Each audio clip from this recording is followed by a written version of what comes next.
Well, hello, hello, hello, and welcome to the not so world famous PGH Writing Command Center for another podcast episode from God Bless the Keg Publishing LLC. Woohoo! And we're having a great time here today in the Writing Command Center and getting ready for this podcast and doing a lot of research and doing all the behind the scene things that go along with it. And we're just excited to get into this one. So, hey, I am Paul John Hausleben of God Bless the Keg Publishing LLC, and I am the flagship author, chief photographer, music reviewer, music critic, and do everything guy, chief cook, bottle washer, behind the scenes, in front of the scenes, with a little help from my friends. And we do have a small gathering here today. A lot of the invitations were rejected for this podcast episode because it was a amazing God Bless the Keg Day yesterday, which we used to know as Friday. But here at God Bless the Keg Publishing LLC, we call it God Bless the Keg Day, you see. It's a holiday.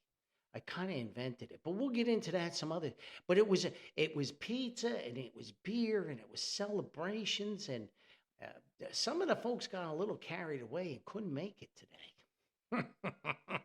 Anyway, we are thrilled you're here to join us for this podcast episode.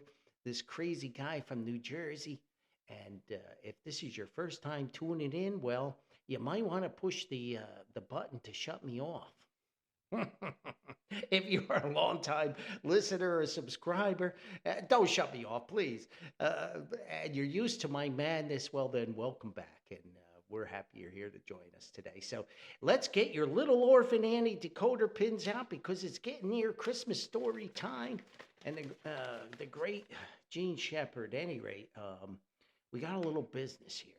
So this podcast is proudly sponsored by Corporate Facilities Group Incorporated, the leader in technical consulting, facilities maintenance, facilities management, and operations, as well as property maintenance and management services throughout America, as well as pre-construction services and estimating for residential development, residential renovations, and light commercial projects for CFG Incorporated. They changed the text up on me. You know, this is like when you go to the food store and over the weekend or late at night, they change the aisles. What used to be the bread is now like candy, and you're all confused. Anyway, I got new text on the podcast sponsor. Check CFG out on the web. I wouldn't pay for this either, CFG, by the way. Check them out on the web at www.corporatefacilitiesgroup1.com. That's www.corporatefacilitiesgroup1.com. And there's also a little link that you can click in the podcast episode, and that will take you to the CFG website. So I remember the rest from my head. I don't need that paper. I'm chucking that aside. So thank you to Lydia, Steve, Liliana, Summer the dog, and Smokey the kitty cat for sponsoring the podcast. All of those great folks at CFG Incorporated. And wow, my goodness, we got through that, right? Yeah, what's with that? Don't change the text up without telling, Paulie. It's confusing. I'm getting old. So if you would like to sponsor this crazy podcast, then you can send us an email at godblessthekegpublishing@gmail.com. That's godblessthekegpublishing@gmail.com. And also, I know the holidays are coming and everything is just going so fast. My goodness gracious. It was just Halloween, and now we got Thanksgiving, we got the Christmas, we got all this stuff. So I know there's a lot of events and charity functions and church functions and special events for the holidays coming up. If you would like Paulie to announce that and promote that on the podcast, I love that. Willing to do it. We just had Veterans Day, had a lot of announcements for Veterans Day. Happy Veterans Day to everybody. Thank you so much for your service.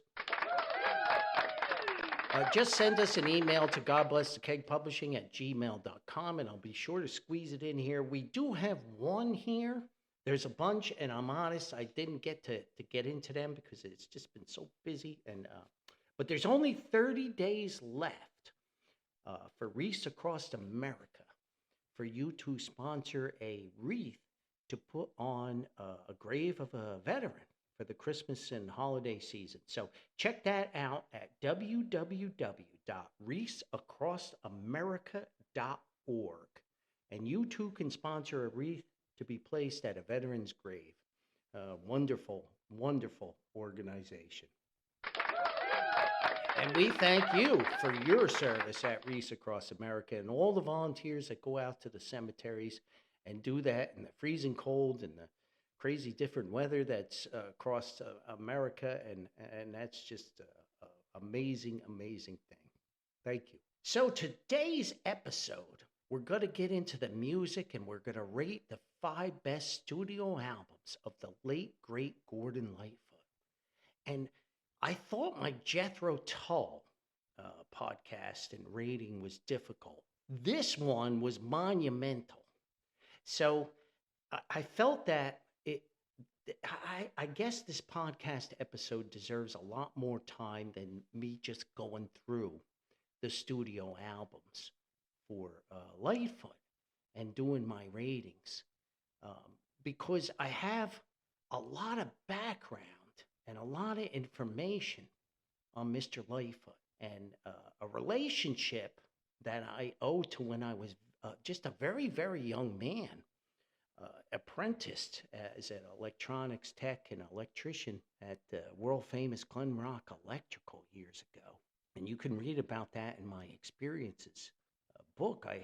I don't think I'd be where I am right now without that opportunity, but I met a gentleman there who was a huge Gordon Lightfoot fan, and he worked in the store. His name was Andy Lord. Great guy. Loved that guy. And, we became friends working there, and he was older than I, obviously. I was only a kid. I started there when I was 16 in trade school. And he introduced me to Lightfoot. I mean, I had known, you hear the songs on the radio, the top 40, and Lightfoot was not a big top 40 guy, but he had a couple hits that cracked it. And Andy introduced me to Lightfoot. But this past week was the 50th anniversary of the sinking of the Edmund Fitzgerald out on the big lake, Gitchigumi. And it was all over the news, all over, and particularly for the world famous. Now, there's a guy who's world famous. Yes, we got to cheer for the world famous Harry M. Rogers Jr., also known as Harry M. Redmond Jr. in the books from Harry and Paul Adventures.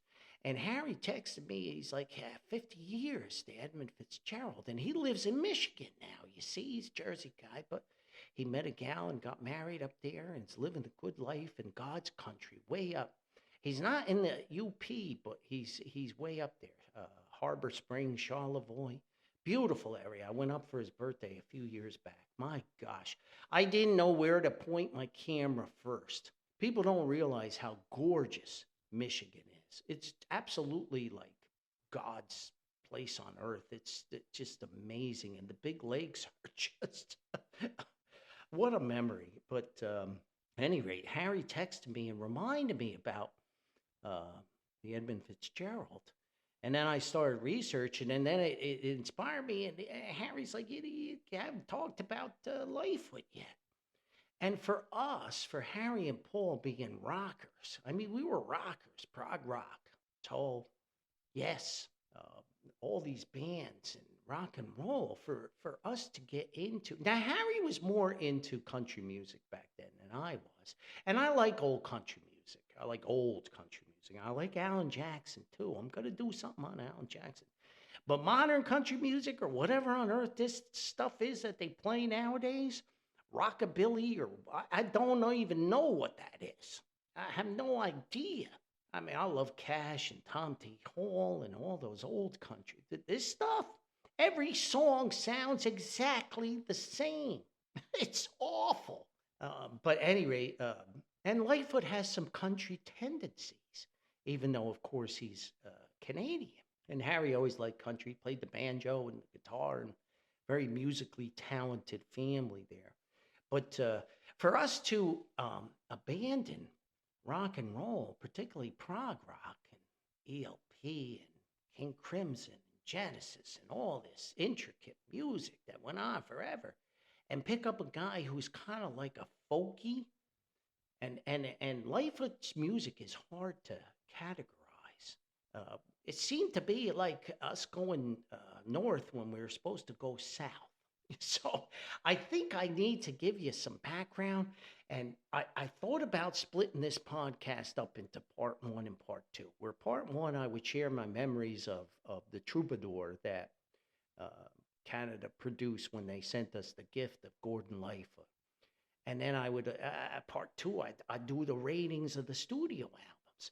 But because this hosting site is costing me a fortune, they just raised the rates again.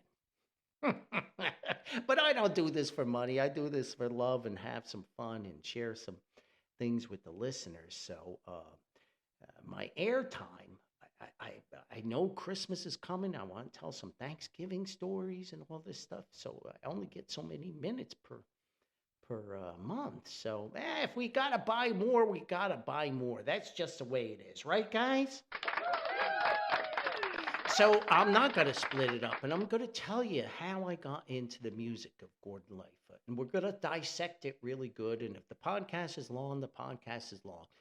As a writer, someone told me a long time ago. They said, "Paulie, don't be concerned with the word count."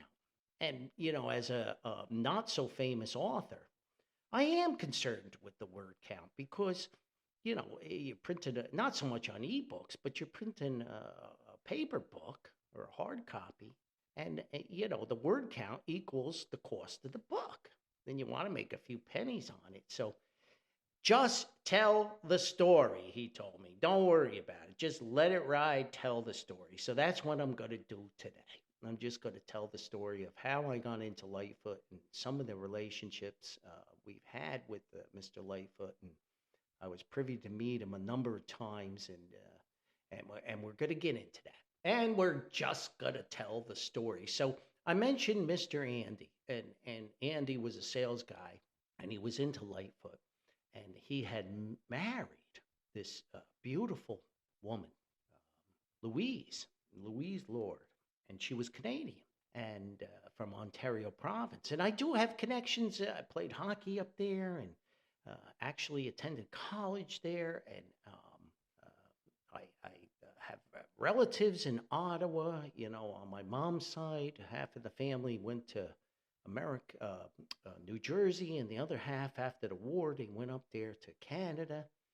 So I have Canadian ties, and Toronto is amazing. But at any rate, Louise married Andy, and Andy was from Long Island, and Andy was a fisherman.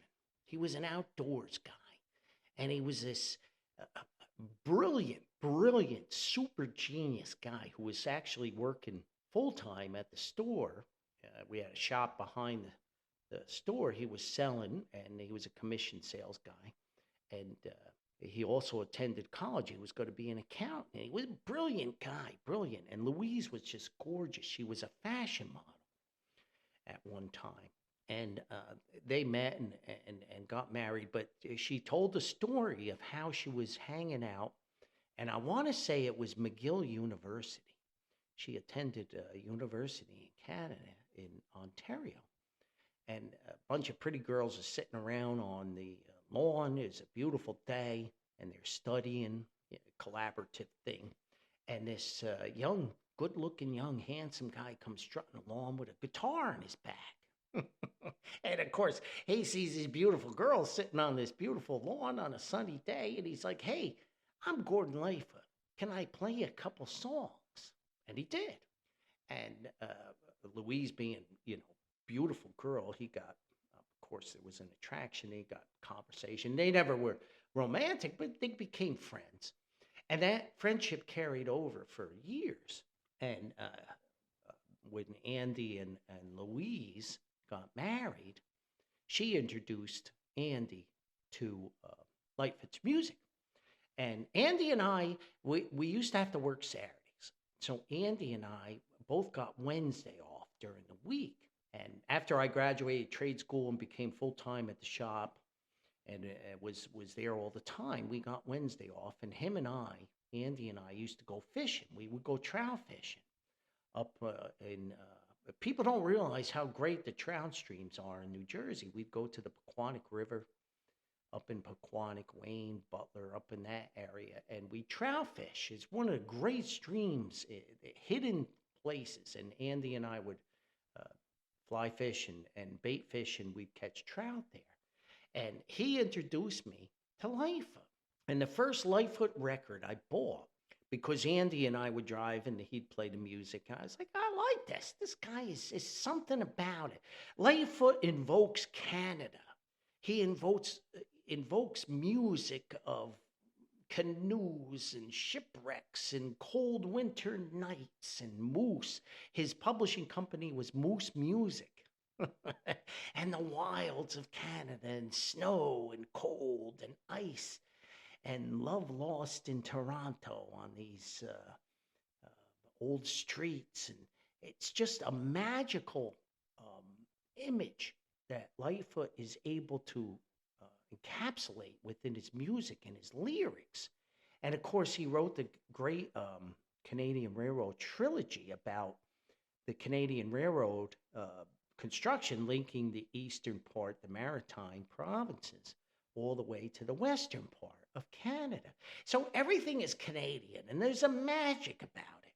And there you are on the trout stream on a cold April day, and you're sipping blackberry brandy, and you're standing in a stream that's got ice along the edges, and you're catching trout, and it's just like perfect for Gordon Lightfoot music. It's just magical. So there I am as an old prog rocker, and I'm getting into this music.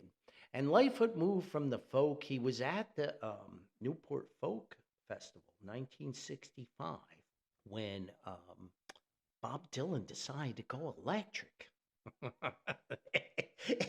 And shocked the folky world, because Lightfoot started as a folkie, and he started as writing songs, and you can look all this up.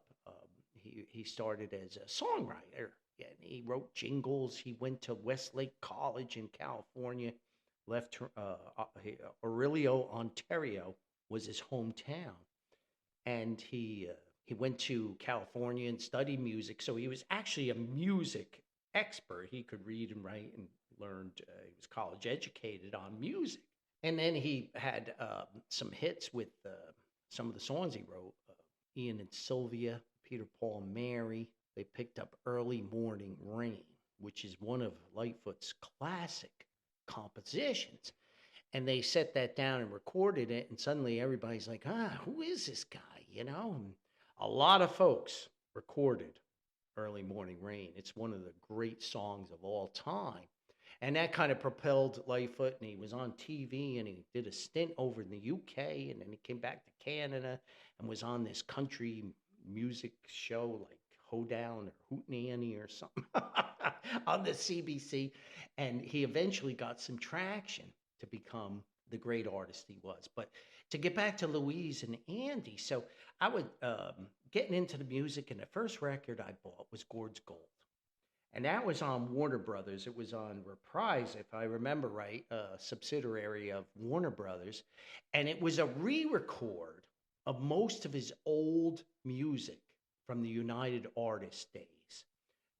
And we'll get into that. So Lightfoot started on United Artists when he finally got a recording contract. And they're like, hey, this guy can really sing good. He's not just a great songwriter. And he recorded 5 records.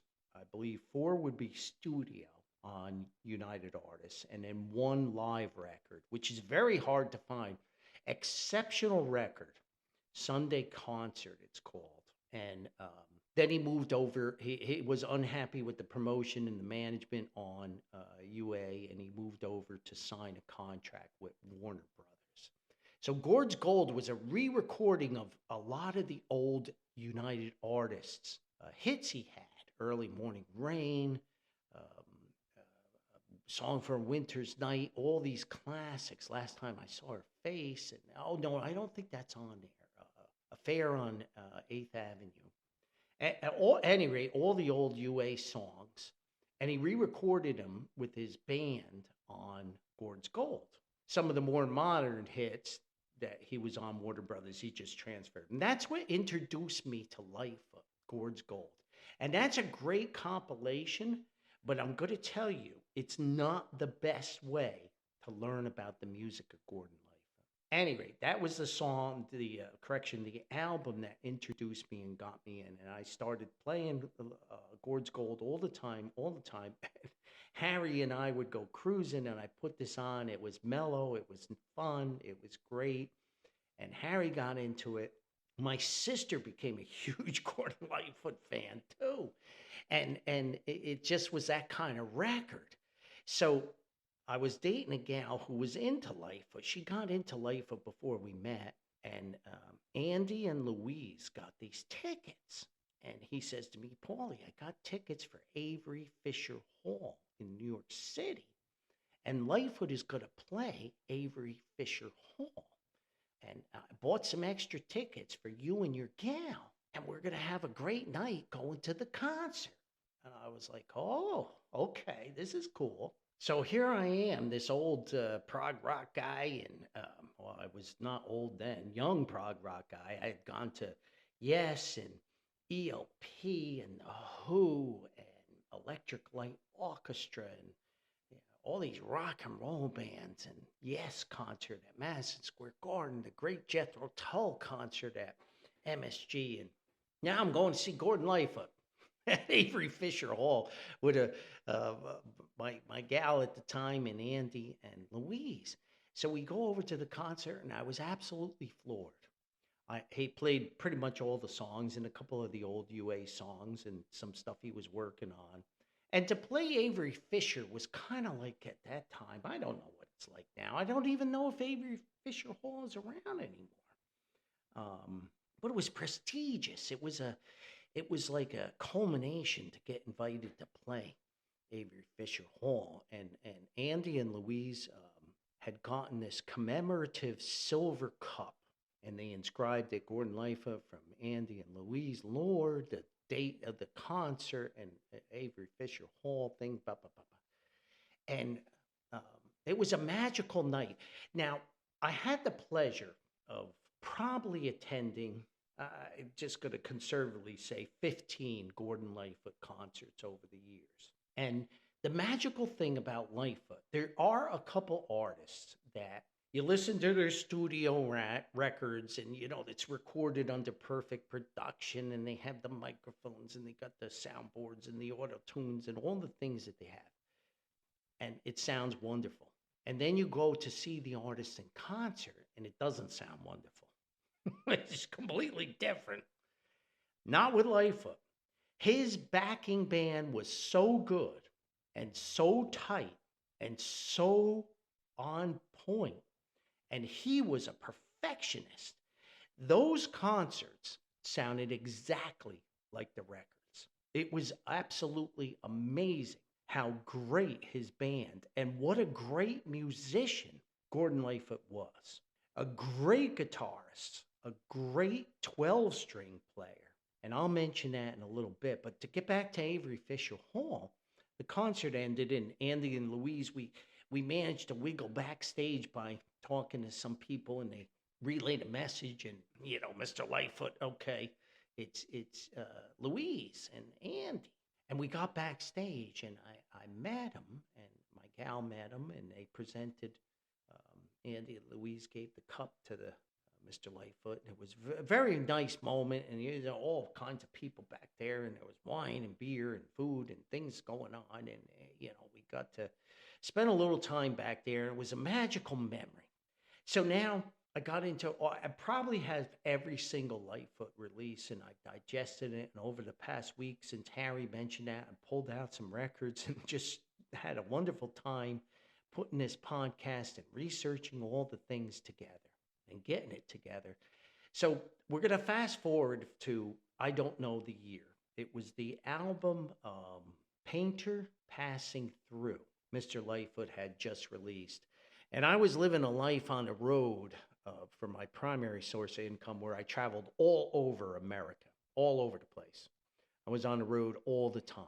And I got to Connecticut. And I have a townhouse in Connecticut, but I got a window, and I noticed that Gordon Lightfoot was playing in Torrington, Connecticut, at this old theater. Yeah, he's kind of sort of almost at the end of his career, and there's different phases of Gordon Lightfoot's career.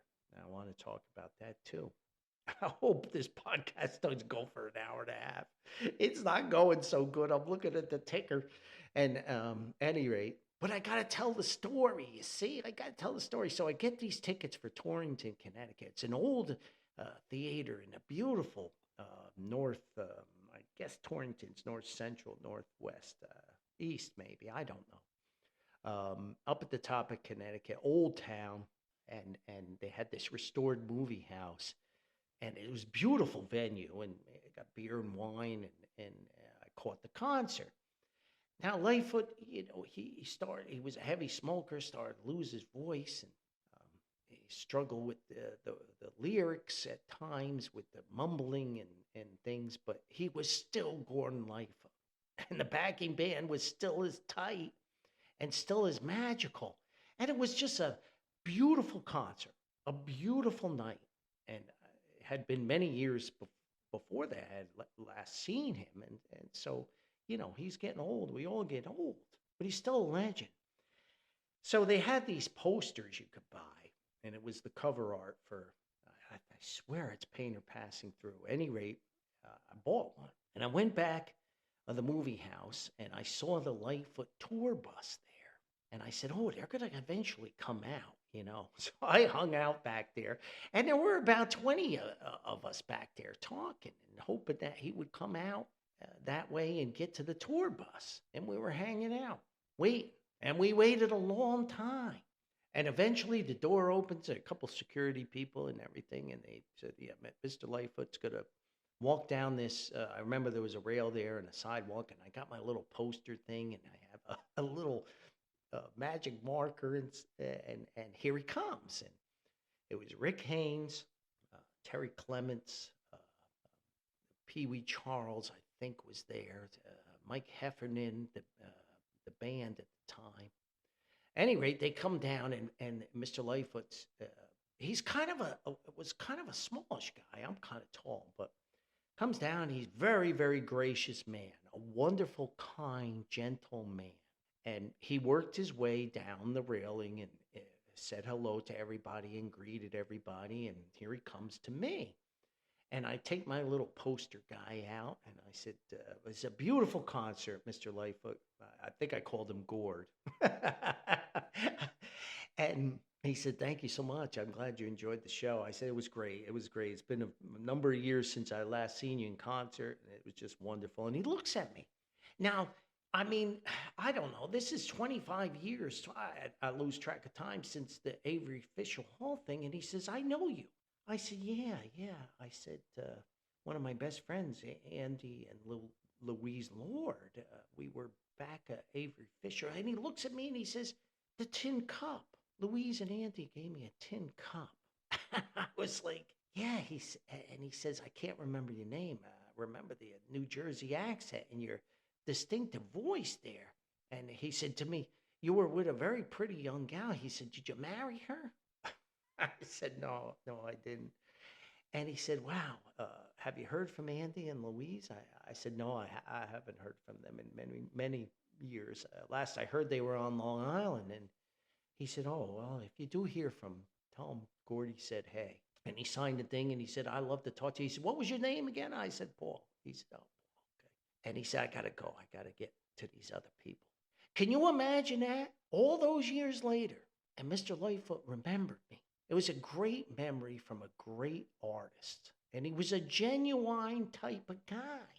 You could maybe go trout fishing with him and have a great time.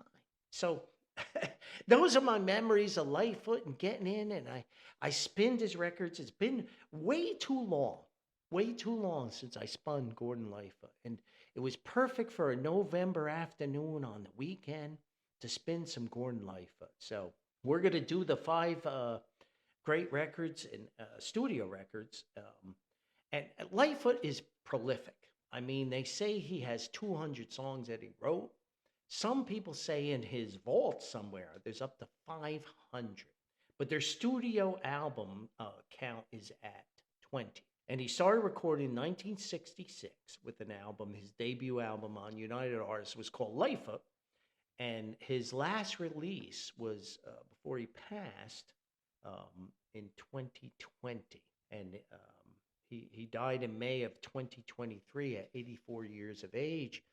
And Mr. Lightfoot not only released the record solo, which in 2020, but he also did concerts right up until he fell ill. Couldn't sing worth a lick at the end. Couldn't sing worth a lick. But he was still Gordon Lightfoot. And Lightfoot went through various stages of his singing. And I want to recommend a United Artists release, if you can find it. It's a collection of his first albums on United Artists. And it shows Lightfoot at the height of his powers. He was probably 26, 27 years old.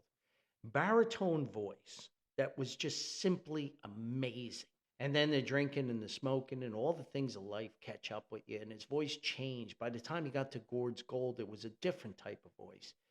Then by the time he got to like Dream Street Rose and Salute and those records later on, when he was moving more towards being a pop contemporary artist, he was accused of mumbling a lot of lyrics and not having that vocal power. Then when he finally gets to the end, it was more like, I guess, like Johnny Cash with the Rick Rubin records where he's talking more than singing. Knopfler does that now in his solo records. But I mean, my goodness gracious, he's in his late 70s and 80s. So that's to be expected of an artist that has lasted from 1966. Very few artists could ever achieve that. Amazing career, Gordon Lightfoot. So if I can recommend a video that will help you to capture how great Lightfoot was, it's probably a 1971 concert, and you might be able to pick it up on DVD or stream. I don't know. It was done for the BBC. It was a concert in 1971, and it's simply Lightfoot with his lead guitarist at the time, a gentleman named Red Shea, and Rick Haynes on bass. And Rick Haynes is still out there touring. They have it's called the Lightfoot Band. Barry Keane, Heffernan, Rick Haynes, Carter Lancaster on guitar. I don't know who the singer is. I've forgotten his name. But Rick Haynes, all those years, not only a friend to Lightfoot, but his bass player. Red Shea, amazing guitar playing. And if you can watch this concert, it will perfectly capture the absolute perfection of Lightfoot and Shea and Haynes. It's just 3 guitars. That's all it is. And Lightfoot on 12-string is a thing of beauty. I don't know why people don't ever point out. I guess because his voice and the songwriting was so good. And he wrote just amazing melodies. But that concert, the lighting, the atmosphere, the video angles, it's just amazing. And Lightfoot on 12-string and Red Shea noodling along on the 6-string on guitar and back of him is just amazing. There's a song called Saturday Clothes. And that particular song, and I often wish that Lightfoot had more musical interludes between verses of his songs. But that particular song, Saturday Clothes, Lightfoot really works with his musicians. He looks over to them, and he nods, and you could tell the groove and the vibe they're in.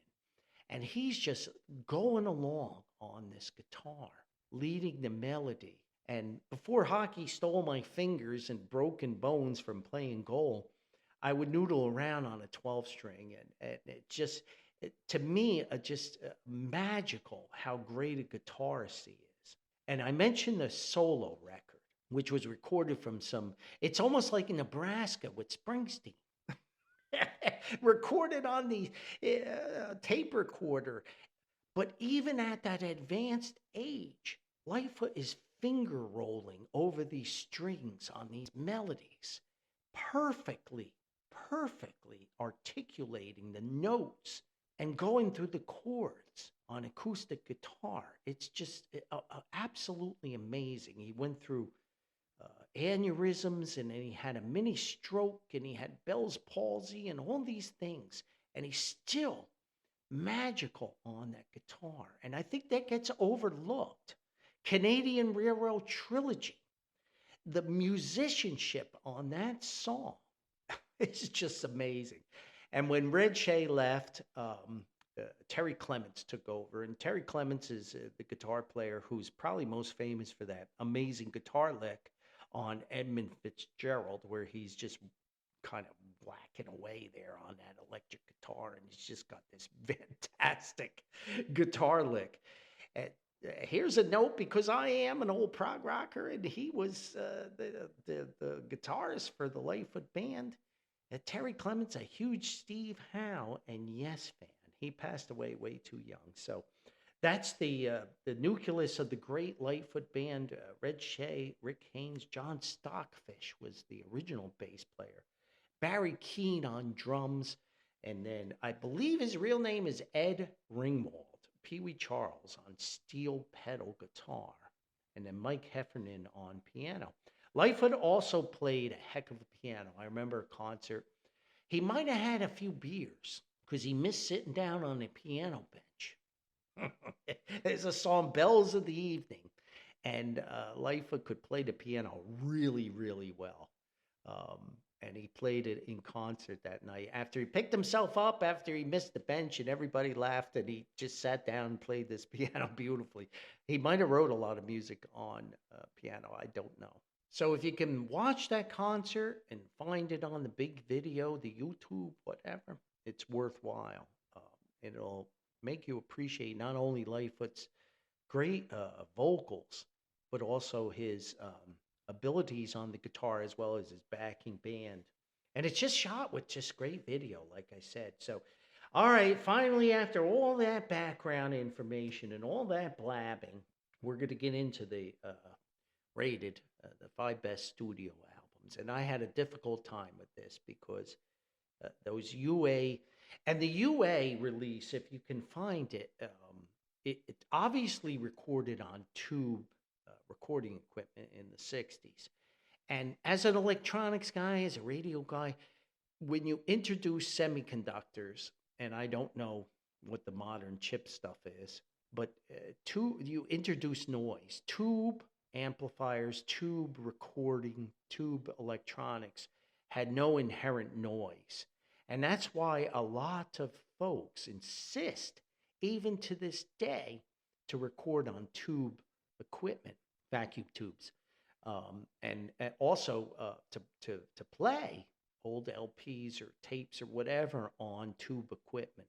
There's nothing like the warm sound. Now, the UA recordings, they do have some, I don't know how to describe it, like hokey string background, orchestra type stuff, almost like maybe Wichita Lineman with Glenn Campbell, where that strings, and it's a little sappy, and it makes it sound a little dated, but they're certainly fantastic recordings, and just the rich baritone of Lightfoot's voice and the guitar playing, and there's no drums or anything on most of the music. There's some clunkers in there. I never liked Black Day in July about the Detroit riots, and there's some clunker songs in there, but there's some great stuff. So here we go. 5 best, and we always go 5 to 1, with 5 being fantastic and number 1 being unbelievably great, and some on-mentions. So our on-mentions are going to be more modern Lightfoot recordings. He recorded way past his prime, when he was making chart-topping hits, and he was on the things. This is like 1982, I guess. I don't know. It's called Shadows. And what a great LP this is. 14 karat gold in my fashion is one of those strumming 12 string, got an upbeat melody to it. The title track, Shadows, is a love song.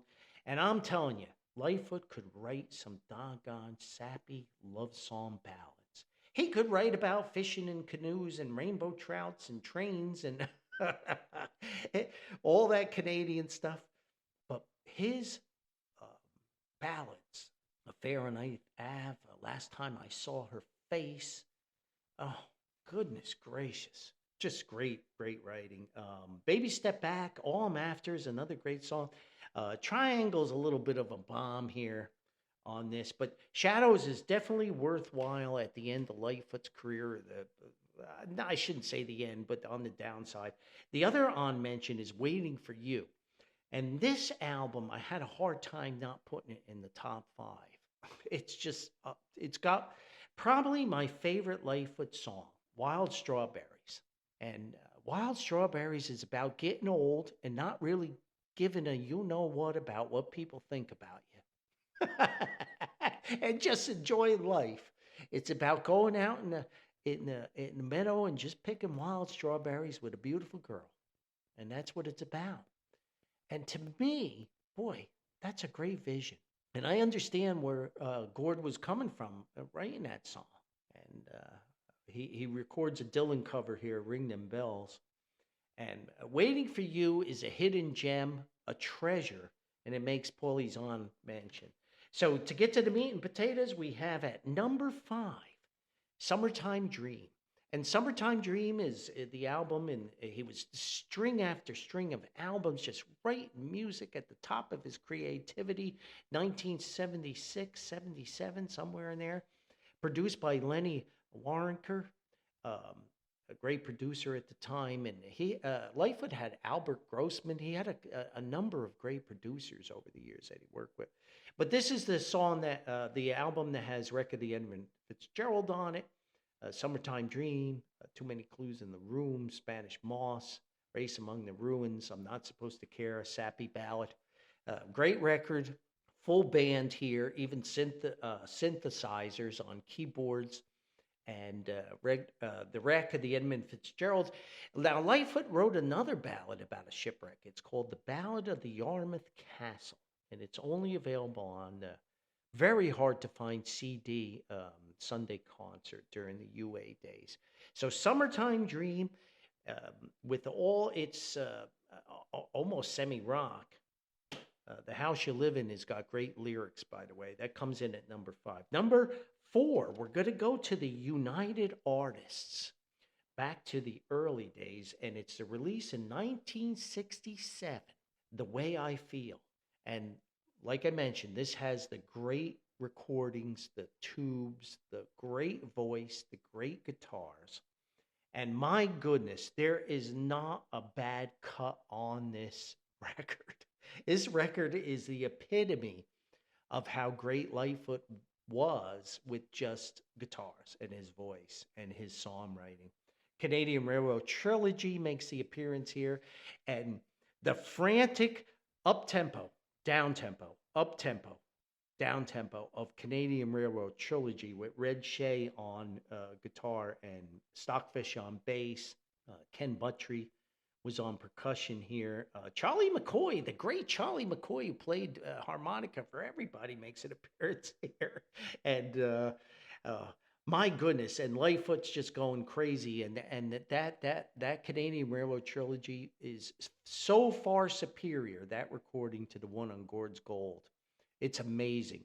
And this has the original Song for a Winter's Night, another brilliant recording that shows up at Christmas time all the time, every year, and was recorded by everybody. Glass Tiger has a fantastic version of Song for a Winter's Night. It's not really a Christmas song, but it shows up. It's got sleigh bells. And ironically, Lightfoot wrote it in a hotel, I believe, in Cleveland, Ohio, in the middle of a thunderstorm in the summer. So as a writer, I can relate. You don't know where these things come from. Great song. Wonderful song for Christmas, even though it's not really a Christmas song. It's a winter song. Beautiful melody. It has a softly. The recording of Softly on The Way I Feel is the epitome of a perfect love ballad. And Lightfoot's vocals on that and the quiet guitar playing, it's just simply amazing. Amazing. So The Way I Feel comes in on Paulie's list at number 4. Number 3 is Summer Side of Life. And Summer Side of Life was around 1970. And once more, I talk about his guitar playing. You have to check out Miguel. Miguel is once more another master course in how great Lightfoot could not only write a song, sing a song, but play a guitar along with his backing band there. That's second cut on the record. Go My Way is another classic. Talking in Your Sleep. He sings a little French with Nous Vivons Ensemble, Love and Maple Syrup. And he closes with Cabaret, which is a long song for Lightfoot. And he recorded that earlier and re-recorded it for Summer Side of Life. Ironically, the weakest cut on Summer Side of Life is the title cut, in Paulie's opinion. Still a great song, but in my opinion, it's the weakest. So here we are, and we're at, we did The Way I Feel, Summer Side of Life. We're at number 2. And number 2 is If You Could Read My Mind. And everybody, and Tom and Dick and Jerry and Paulie and Harry and Joe and Jeff and Mary have recorded If You Could Read My Mind. It's a great song. It's just a classic melody and poignant lyrics about his divorce, his first wife and relationship. And it actually ended up in a little lawsuit. There was a Whitney Houston song, and I can't think of it, where the guy stole, their songwriter stole a part of Lightfoot's song. They settled it out of court, but Lightfoot just didn't want people to think that he stole the song. Minstrel of the Dawn, Me and Bobby McGee. And that's, of course, I guess that's Chris Christopherson, right? So that's a cover. Approaching Lavender is a remarkable ballad. And I mentioned Saturday Close on the BBC concert. That shows up here. The Pony Man. The Pony Man is like a lullaby that you would sing to your child to get them to go to sleep. When it's midnight in the meadow and the cats are in the shed. Yeah, it's check out the lyrics on that. And the something tells a story at the window by my bed. Yeah, Pony Man. As a writer, sometimes the lyrics of Lightfoot floor me. And he was guilty of trying to rhyme stuff, ba ba ba, da da da, ba ba da, da da da. But for Lightfoot, not so much in his later recordings, but in his early recordings, it worked. This interesting. Lenny Waronker also produced this, but it was actually released as "Sit Down, Young Stranger," and then when "If You Could Read My Mind" became a massive hit, they re-released it under "If You Could Read My Mind." Number one, the number one studio recording, and as I said, it was really difficult. 15 minutes before I recorded this podcast, I was still playing Lightfoot trying to make the final cut. I spun harmony, which is when Lightfoot had his aneurysm and he had recorded this and left it in a dusty old shelf. And he told his bandmates about it and they resurrected it. And then he added on when he felt better. Harmony, oh my gosh, what a great record. I was like, Paulie, you're going to leave it off the list. I'm going to leave it off the list. But anyway, number 1 is Sundown. And everybody knows Sundown.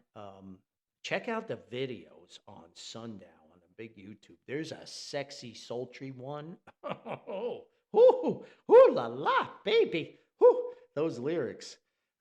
Creeping around my stairs. Somewhere USA is great. High and Dry, Circle of Steel, The Watchman's Gone is such a cool vibe. I actually wrote a flash fiction piece, and I based it on The Watchman's Gone. Of course, the title track "Sundown" is just a cool, great melody with a really hard guitar there, just capturing the vibe of a beautiful woman creeping around your back stairs. What a great song! "Carefree Highway."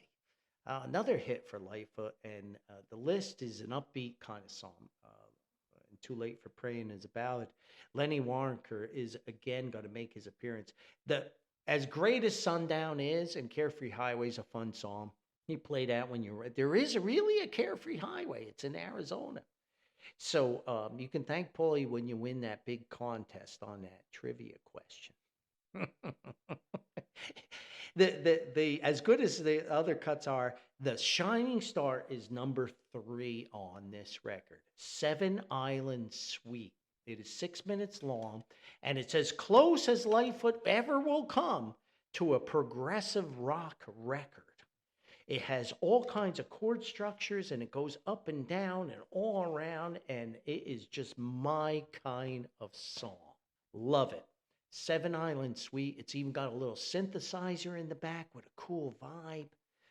That's Lightfoot at the height of his powers, when he was churning out hit after hit.